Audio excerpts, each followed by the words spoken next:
bautismo en Éfeso.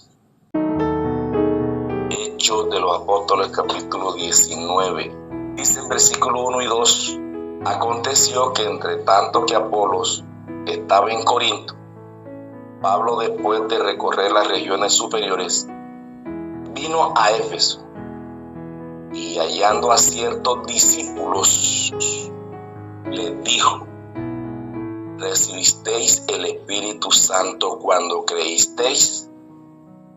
Y ellos le dijeron: ni siquiera hemos oído si hay Espíritu Santo. Amén. Hermanos, en esta mañana queremos meditar, compartir este tema que es de suma importancia para todos nosotros. Y estoy de verdad, por así decir, confundido ver y escuchar lo que Dios está haciendo a través de este grupo. De verdad,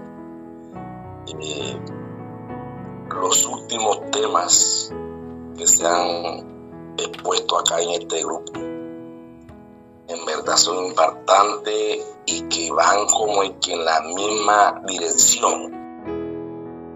Estamos viviendo, para mí, ese tiempo del Antiguo Testamento, que los profetas no se conocían unos con otros. Cuando ustedes leen la Biblia, pues hay una coherencia impresionante. Y en este grupo nosotros también, aquí nadie se conoce tal vez personalmente. Y, hermano, y los mensajes parece que fueran uno tras otro de la misma dirección. Eso a mí me impacta. Eso es lo que he sentido yo en estos días con estos mensajes que Dios está enviando con diferentes predicadores, pero que están enfocados en lo mismo. Y por eso la meditación de hoy tiene que ver con lo mismo, hermano. Les hace la pregunta: ¿recibisteis el Espíritu Santo cuando creísteis? Y ellos le dijeron: ni siquiera hemos oído si hay Espíritu Santo. ¿Cómo así? Que estaban en la iglesia y no sabían eso. Pero fuera de eso, ellos no conocen nada. Pero Pablo, con ese ojo escrutador lleno del Espíritu Santo, y mira en estos hombres o en estos discípulos que algo les hacía falta. ¿Qué le haría falta a estos hermanos? Entonces, hermanos, leamos Romanos 14, 17.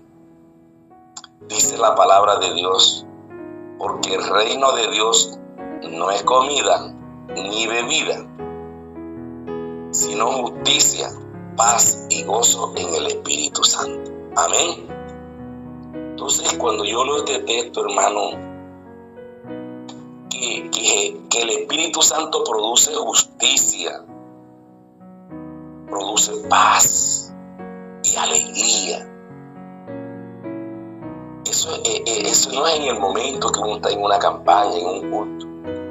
Ese debe ser el estilo de vida de cada cristiano convertido y guiado por el Espíritu Santo. Debe sentir eso, practicar la justicia, mi hermano. Oiga, dentro de un mundo de pecado como este, en este caso nosotros, lo que pasó ayer con mi esposa precisamente, la llamaron a las 8 en punto. Señora Lucení, estamos listos, se puede venir. Póngase a pensar. El material que eso es, como le va a hacer un trasplante, eso tiene que pedirlo, eso dura tiempo para que llegue. Y ya todo eso estaba ahí en la clínica. Y mi esposa trató de decirle: bueno, yo amanecí con un poquito así de tos. No, señora, ya, con eso no podemos, enseguida la rechazaron. Así que ese virus dura aproximadamente 15 días. Y ya después de 15 días entonces pide llamada. No es fácil. Pero eso, hermano, cuando el Espíritu Santo guía nuestras vidas, a pesar de todas estas cosas que uno pasa, el Espíritu Santo produce justicia, paz y gozo en el Espíritu Santo. Vamos al versículo 3 y 4. Entonces dijo: ¿en qué pues fuisteis bautizados? Y ellos dijeron: en el bautismo de Juan. versículo 4. Dijo Pablo: Juan bautizó con bautismo de arrepentimiento, diciendo al pueblo que creyesen en aquel que vendría después de él, esto es Jesús el Cristo. Hermanos, en el Nuevo Testamento, bautizar en era la frase. Bautizar en. ¿Fuiste bautizado en el Padre, Hijo y Espíritu Santo? ¿O fuiste bautizado en el nombre de Jesús? ¿O fuiste bautizado en el bautismo de Juan, de Apolo y de Pablo? ¿Por qué era tan importante para ellos? Porque eso expresa la íntima unión de los hombres con Dios. Unión en la cual son conducidos por el acto simbólico de la inmersión en el bautismo. Y les voy a leer textualmente lo que dice el comentario bíblico. La respuesta de estos creyentes demostraba una instrucción incompleta que no satisfacía la norma de lo que los candidatos al bautismo generalmente reciben. Y también una experiencia espiritual deficiente debido a su falta de conocimiento. Y aquí viene, hermanos, la primera reflexión. Seguramente no se daban cuenta de lo que le faltaba. Y es probable que se consideraban completamente calificados para pertenecer a la congregación de los creyentes. Hermanos queridos, este comentario me lleva a mí a una verdad sólida de lo que nosotros hoy como líderes, como ancianos, como ministros, como pastores de nuestra iglesia, la iglesia del Señor, estamos viviendo lo mismo, hermano, de verdad. Por ejemplo, hermano, una persona se quiere bautizar. La persona, si no está casada, ¿qué hace la iglesia? ¿Qué hacemos nosotros? Empezamos a orientarlos y a decirles: señores, ustedes deben casarse. Cásense. Bueno, se casaron. Bueno, ya estamos casados, nos entregan el certificado de matrimonio. ¿Y qué hace el pastor? Los bautiza. Hermano, apenas esa persona se bautiza, como dice aquí, quedan completamente calificados para pertenecer a la congregación de los creyentes. Esas personas tienen voz y voto en la iglesia, en las juntas, en las asambleas que se hacen. Hermano, y la persona llega y, como dice aquí, hermano, no nos damos cuenta que nos falta algo, porque ya estamos en regla, como dice uno. Porque una persona que no está en regla no da testimonio los miércoles, no sube a púlpito, nada, porque no está calificada, porque no está bautizada. Y ellas se mantienen ahí en banca. Alguno le llama amigo o le llama visitas. Pero apenas esa persona se bautiza, hermana, ya quedan, hermanos y hermanas, quedan calificados para pertenecer a nuestras congregaciones. Mire, mi hermano, si no se le comprueba lo contrario, referente a alguna falta, un adulterio, una fornicación, un problema público, mientras no se muestre eso, la persona es fiel a la iglesia y le llama a uno en regla. Sí, Señor. Mientras no se muestre lo contrario, nadie tiene por qué buscarla. Y permanece allí, puede participar y puede predicar y puede hacer parte de la junta de todo lo que hemos venido hablando. El tema de ayer, impresionante. Y está calificada. Y hasta ahí. Mientras la persona no cometa un error, mientras la persona esté todo en regla, hermano, permanece allí. La recomendamos. La recomendamos. Como hicieron la iglesia de Éfeso con Apolo, que la mandó a Corinto, y después de Corinto lo mandó a Éfeso. Y Pablo tuvo que decir, oye, pero ¿cómo así? ¿Cómo tienen que andar mandando cartas? Las verdaderas cartas somos nosotros, no escritas con tinta en papel, sino con la presencia del Espíritu Santo en su vida. Esa es la recomendación. Entonces, mis queridos hermanos, hoy en día muchos de nosotros nos sentimos calificados para pertenecer a la congregación de los creyentes porque no se ha visto públicamente un error. Y ahí estamos en regla, mis hermanos. Pero estamos viviendo la vida de Apolo antes del Espíritu Santo, y estamos viviendo seguramente algunos de nosotros la vida de estos 12 hombres. Estaban calificados para predicar, para hacer todo en la iglesia, y es más, no se daban cuenta que les faltaba algo. Y posiblemente nosotros hoy estamos tan tranquilos creyendo que asistiendo, que haciendo ciertas cosas, y entre eso guardar el sábado, porque eso sí somos expertos, supuestamente. Porque usted va un miércoles a una iglesia y usted ve cómo está la congregación. Usted va un domingo, en caso de nosotros aquí que nos reunimos los viernes, poca gente, pero el sábado la iglesia está a reventar. Y se nos está metiendo en la idea que guardando el sábado nos vamos a salvar. Queridos hermanos, como decía el tema de ayer, cuidado con eso. Que nos estamos acostumbrando a este estilo de vida y delante de los ojos de Dios somos personas tibias.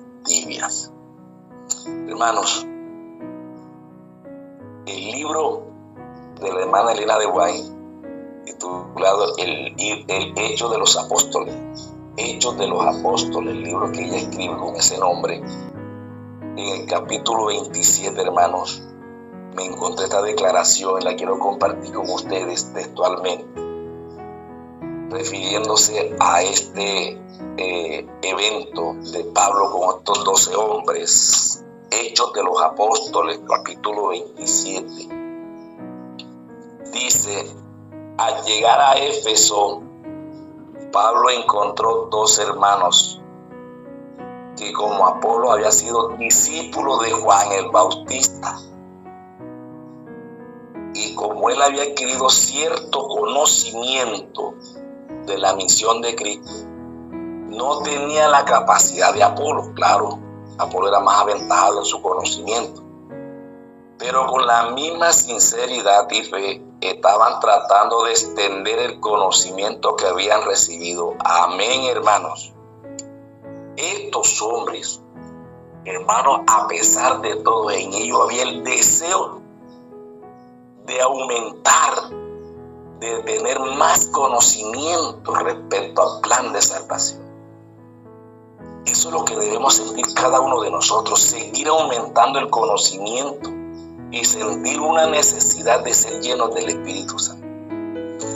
Estos hermanos no sabían nada de la misión del Espíritu Santo. Cuando Pablo les preguntó si habían recibido el Espíritu, contestaron: ni aún hemos oído si hay Espíritu Santo. ¿En qué pues sois bautizados?, preguntó Pablo. Y ellos dijeron: en el bautismo de Juan. Entonces el apóstol expuso las grandes verdades que constituyen el fundamento de la esperanza del cristiano. Y entonces voy a resaltar lo siguiente. Y les voy a ir diciendo la pregunta a ustedes enseguida. Les habló de la venida de Cristo a esta tierra y de su cruel muerte. Ahora yo les pregunto a ustedes, ¿o sabemos que Cristo viene por segunda vez? La respuesta es sí. Les dijo cómo el Señor de la vida había roto las barreras de la tumba y se había levantado triunfante de la muerte. Hermano, de lo que estamos aquí, sabemos esto. Sabemos que Cristo murió y resucitó al tercer día. Hermanos, sí. En cambio, estos dos hermanos no sabían esto. No sabían. Entonces, hermanos, en esta mañana le damos gloria a Dios, porque por así decir, en nosotros tenemos la esperanza de la vida eterna. Porque nosotros conocemos esto que ellos no conocían. Gloria a Dios por eso, hermanos. Repitió la comisión del Salvador a sus discípulos. Toda potestad me da en el cielo y en la tierra. Ellos no conocían la misión de la iglesia. Y Pablo se la explicó. Le habló de Mateo 28, 18 al 20. Ir a todo el mundo y predicar a todas las naciones. Enséñenle, bauticen. Ellos no sabían eso. Les habló también de la promesa de Cristo de enviar el Consolador, por cuyo poder se realizarían poderosas señales y prodigios. Y describió cuán gloriosamente esta promesa se había cumplido el día del Pentecostés. Y aquí les voy a lanzar una pregunta. El día 50 se derramó el Espíritu Santo. Bueno, de ese día a este encuentro de Pablo con los dos hermanitos, ¿qué tiempo había pasado, hermano? ¿Quién ha investigado eso por ahí? ¿Quién sabe? Según el comentario bíblico adventista, habían pasado 20 años entre el derramamiento del Espíritu Santo y el encuentro entre Pablo y los dos hermanos.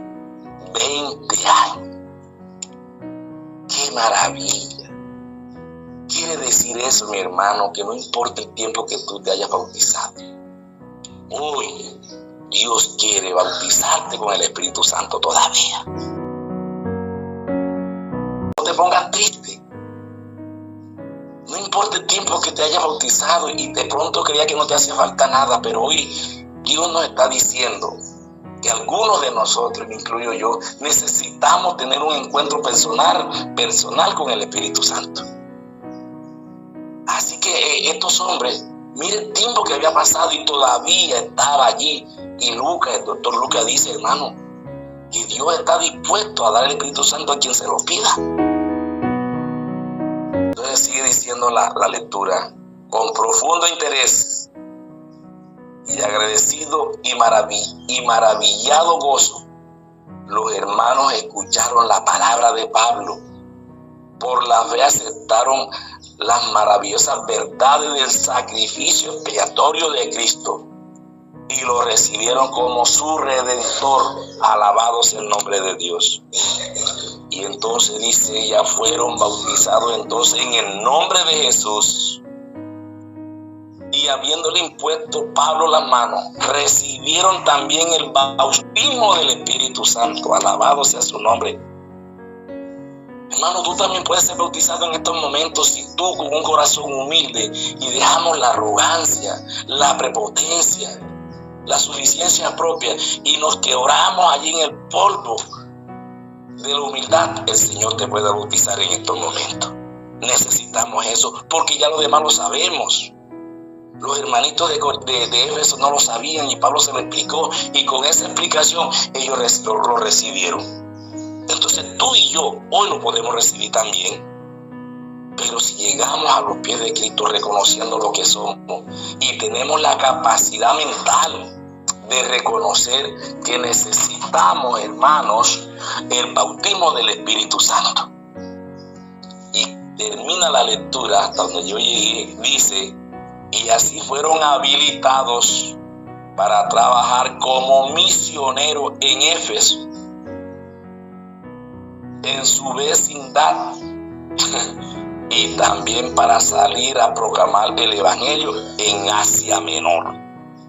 Uy, hermano, mire, usted sabe lo que le pasó a Pablo en Éfeso. Y yo les expliqué un poquito a ustedes lo que es esta ciudad, lo que era esa ciudad. Era una metrópoli desde entonces. Y estos 12 hombres fueron capacitados para predicar en Éfeso. Y no contento con eso, en su vecindad y también en el Asia Menor. Solamente eso lo podía hacer el Espíritu Santo a través de seres humanos humildes y deseosos de trabajar para honra y gloria de Dios. Y dice versículos 5 y 6 y 7 de Hechos de los Apóstoles, capítulo 19. Cuando oyeron esto, fueron bautizados en el nombre del Señor Jesús. Y habiéndole impuesto Pablo las manos, vino sobre ellos el Espíritu Santo, y hablaban en lenguas y profetizaban. Dice el versículo 7, eran por todos unos 12 hombres, mi hermano. El comentario bíblico dice: Pablo resumió lo que Juan había enseñado, el bautismo de arrepentimiento y fe en aquel que vendría tras él. Pero estos discípulos de Éfeso no sabían nada del bautismo del Espíritu Santo, ni los dones del Espíritu, y muy poco de la doctrina de la fe en Cristo Jesús. Entonces, hermanos, dice el comentario, aquí tenemos un ejemplo de personas rebautizadas después de recibir una verdad vital,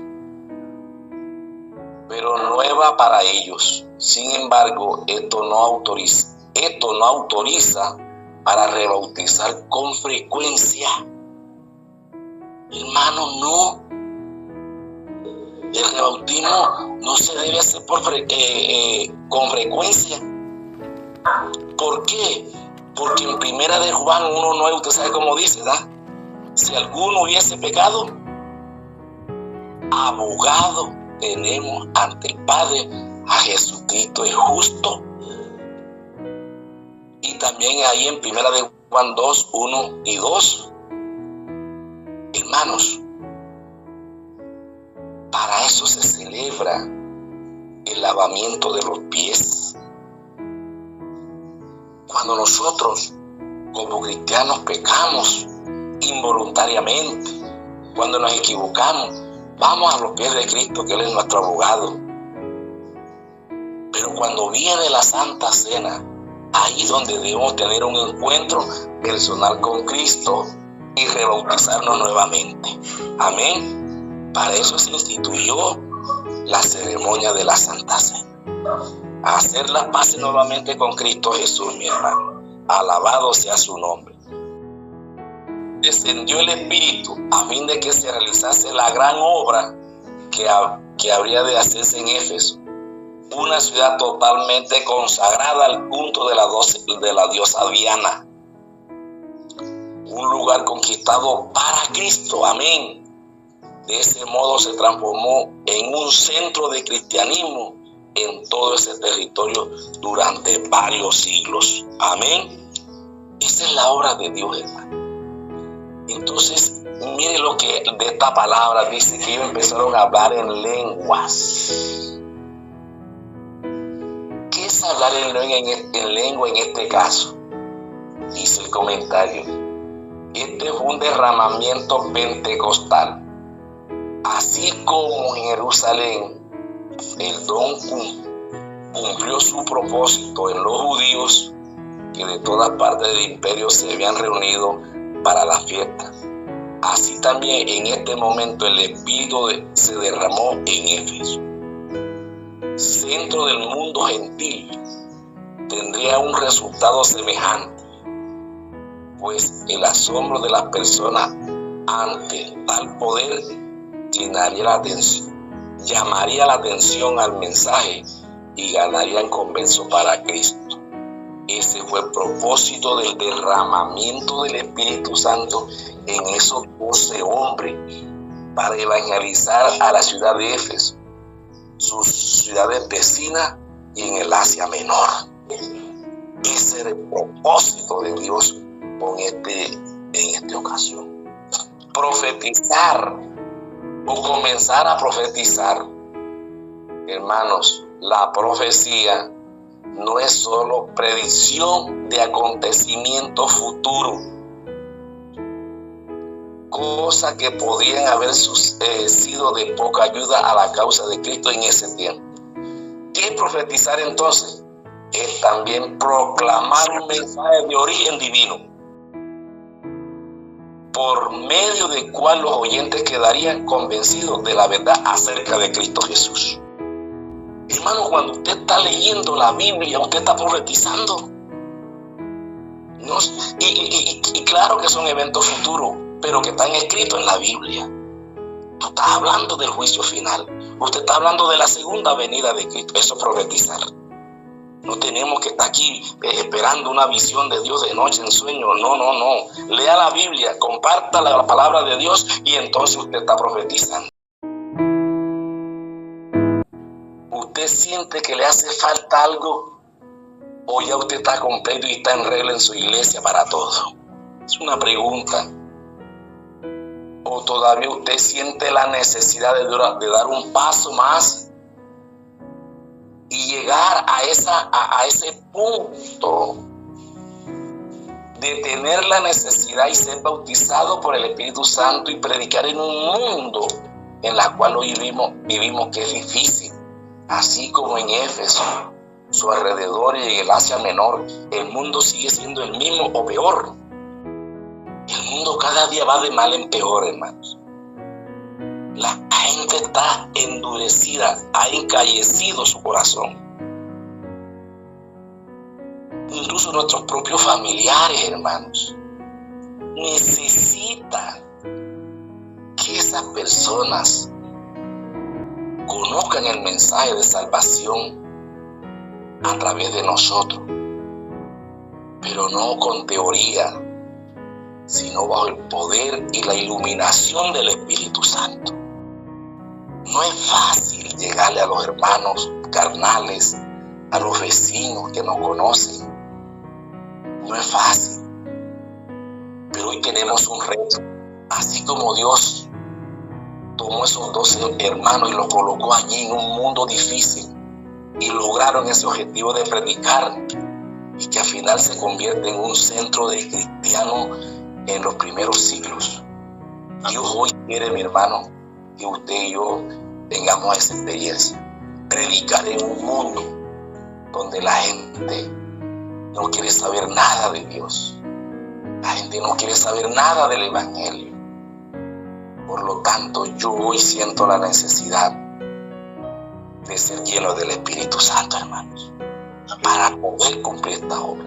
Y termino, hermano, leyendo esta página que encontré en el libro Obreros Evangélicos, página 305. La predicación de la palabra sería inútil si la continua presencia y ayuda del Espíritu Santo.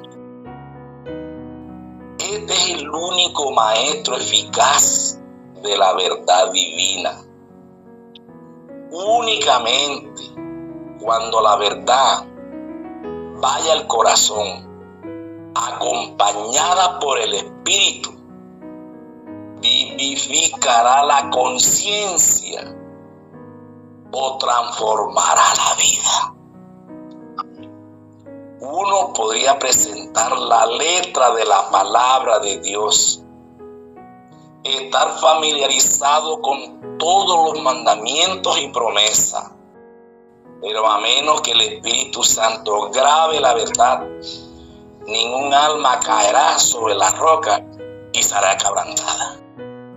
No debemos restar prominencia a las verdades especiales que nos han sido separados del mundo. Nos han hecho lo que somos porque están llenas de intereses eternos. Dios ha dado luz acerca de lo que acontece ahora, y por la pluma y de viva voz debemos proclamar la verdad al mundo. pero es la vida de Cristo en el alma. Es el activo principio del amor impartido por el Espíritu Santo. Lo único que puede hacer fructificar nuestra palabra. ¿Qué vamos a pedir entonces?